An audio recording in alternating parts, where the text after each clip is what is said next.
नमस्कार दोस्तों, आज हम बहुत ही प्रचलित प्रदोष व्रत की कथा सुनने जा रहे हैं।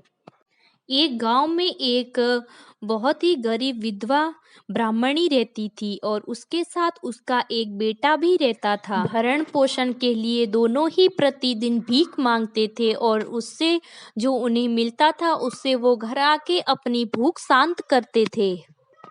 ब्राह्मणी कई वर्षों से प्रदोष व्रत का पालन करती आ रही थी। एक बार ब्राह्मणी का पुत्र गंगा स्नान के लिए त्रयोदशी तिथि के दिन घर से निकला।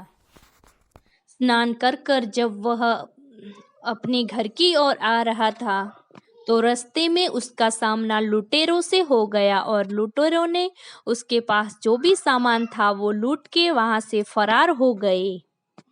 कुछ समय बाद वहां राज्य के कुछ सैनिक आ पहुंचे। उन्होंने ब्राह्मणी के बेटे को उन लुटेरों में से एक समझकर राजा के सामने ले जाके पेश कर दिया। राजा ने उसको लुटेरा समझकर उस ब्राह्मण की दलील सुने बिना ही उसको कारागार में बंद कर दिया। रात को राजा के स्वप्न में भगवान शंकर आए और उसने ब्राह्मण के बेटे को मुक्त करने का आदेश दे दिया और वहां से अंतर्ध्यान हो गए।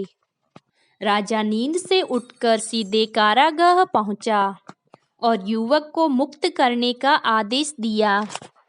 राजा युवक को साथ लेकर महल लौटे, जहां राजा ने उस युवक का सम्मान किया और उसे दान में कुछ मांगने को कहा और उस युवक ने दान के रूप में सिर्फ एक मुट्ठी धान मांगा। राजा उसकी मांग सुनकर बहुत हैरान हो गए। राजा ने उस युवक से प्रश्न किया, सिर्फ एक मुट्ठी धान से तुम्हारा क्या होगा? तुम कुछ और भी मांग सकते हो, ऐसा अवसर हर किसी को बार बार नहीं मिलता। युवक ने बहुत ही विनम्रता पूर्वक राजा से कहा, हे राजन, इस समय ये धान मेरे लिए संसार का सबसे अनमोल धन है। मैं ये धान ले जाके अपनी माता को दूंगा और वो इस धान से खीर बनाकर भगवान शंकर को भोग लगाएगी। फिर हम इसको ग्रहण करके अपनी भूख शांत करेंगे। राजा युवक की बात सुनकर बहुत ही प्रसन्न हुआ। ये बात सुनकर राजा बहुत प्रसन्न हुए और उन्होंने सैनिकों को आदेश दिया कि ब्राह्मणी को आदर और सम्मान के साथ महल में लाया जाए। मंत्री ब्राह्मणी को लेकर दरबार पहुंचे।